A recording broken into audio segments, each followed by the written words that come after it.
Today is day 29 of the Karen Reed trial. I'm going to give you my daily recap. You guys are in for such a treat today. There was so much that happened. Hopefully you're going to keep this just to one part. We'll see. We left off on Friday with Dr. Daniel Wolfe from ARCA still on the stand. He is now on redirect with Alan Jackson, who is the defense attorney, still doing some more questioning. And the first thing that he brings up is this rescue Randy. He wants Dr. Wolfe to explain the road rash, which is not consistent with like the puncture wounds that John O'Keefe has. I think we can all see that very clearly. So we see here on the rescue Randy's left arm, he has significant road rash here, and Dr. Wolfe testified that he was orientated so the right arm would be hit by the vehicle. So he fell back and his right arm had those marks, but we didn't see any of that on John O'Keefe. More close-ups of this, you can see a lot of the road rash that he has in other areas, close-ups of that, more close-ups, and he had it even on the back too. I think this is his front if I'm looking at it correctly, but we do see the back too. And he eventually ends up like in this position here, and Jackson wants to highlight all of this. He says that this all happened while the Lexus was going 29 miles per hour and was with the impact with the rescue Randy. So he asked him about the shoes. Have you ever heard being hit out of your shoes? You could see the crash dummy still has their shoes on in this depiction. And then we see the back windshield of the Lexus. This is again is at the 29 mile per hour and the back windshield is shattered. We have a significant amount of damage here to the right rear of the vehicle, the tail light, but other areas included as well. The arm weight comes back into it. He says, where did that weight, the 11.6 whatever, come into play? Did you ever do a measurement of John O'Keefe's arm? He says no. And he basically just has that information based on the science of where the percentages of your arm's weight based on your body weight.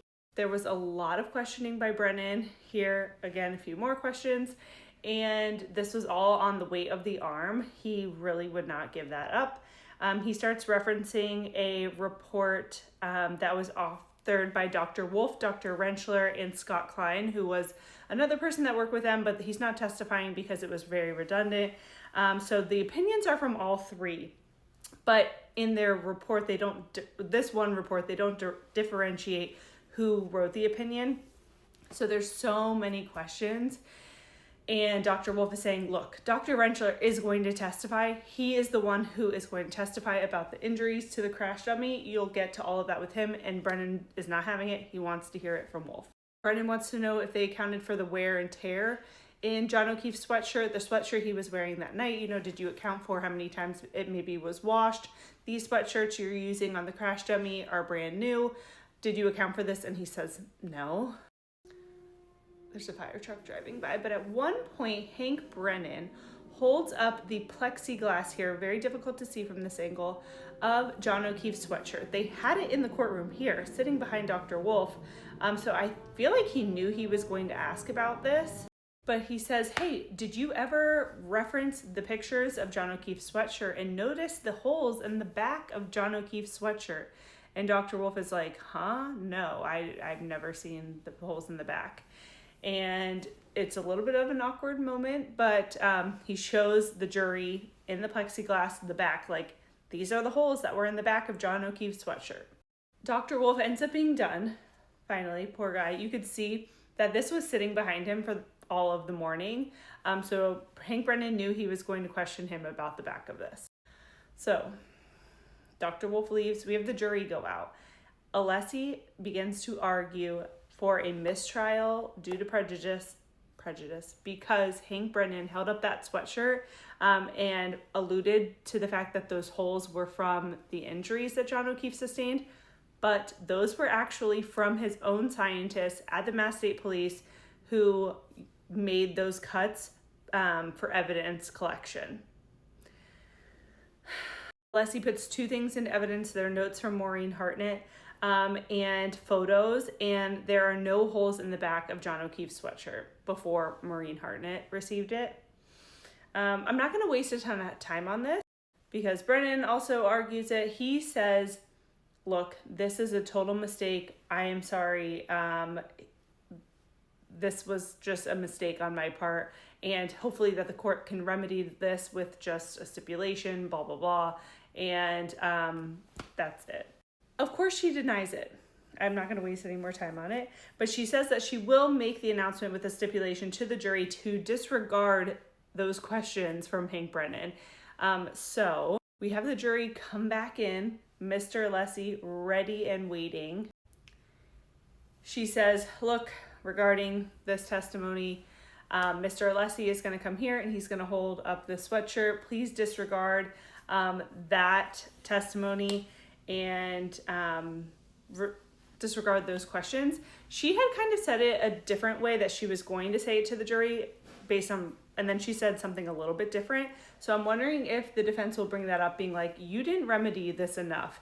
So he does hold up the sweatshirt and he's like, look, here's the back of the sweatshirt. These holes were from the criminologist at the Mass State Police. Is it criminologist or criminalist? I'm like losing my mind. It was very dramatic. I was like stunned in this moment. As somebody who has been following this case for a while, I feel like there have been a lot of moments for a mistrial. This I thought was going to be the one.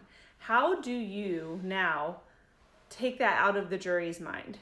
It's going to be hard. Jury is still out. We are going to do a voir dire of Dr. Lacada. She is a medical examiner, a forensic pathologist. She reviewed the autopsy of John O'Keefe, and she is on the stand today because the judge wants to know if she is qualified enough as an expert to testify about the dog bite injuries, etc. This woman has thousands of autopsies she's performed. I think it was like 3,000. She's also sat in on like 7,000 more. It was extremely impressive, very extensive. She's been working since the 80s. She was the chief medical examiner for the state of Rhode Island. That's all of the background I'll give you. Ultimately, the judge does rule that she is not able to testify about the dog wounds, which is crazy because this woman's very qualified. She has testified in federal court about dog bites. The judge says that she doesn't have the emergency room experience like Dr. Russell, and she's not published. So she's not able to testify about that. Regarding not being consistent with a motor vehicle strike, she cannot testify about what a taillight is made out of because she's not an accident reconstructionist or whatever, but she can testify that the injuries are not consistent with broken plastic, which is great for the defense. She can say that the injuries are not consistent with a vehicle collision, but she can't say with broken plastic. Okay. I'm sorry, she can't say with the words taillight, but she can say with a vehicle collision. It's confusing, but she's really limited on the scope of what she's able to testify about. So it's a mess, basically. The judge is like, we've wasted enough time for the juries. And I'm like, this is a murder trial, ma'am. Like, this woman is on trial for murder. You're the one who wanted the voir dire of this expert in the middle of the trial. You could have done this ahead of time. She rushes through everything and says that you can tell by looking at the jury, they're fed up. Ugh. They're probably fed up with her, but okay.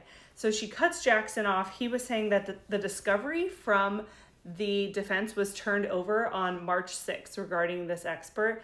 The Commonwealth filed the motion on June 5th, and he wants to know, why were they able to wait on this? This could have all been done during their motions of limine, which is all the motions that they do pre-trial.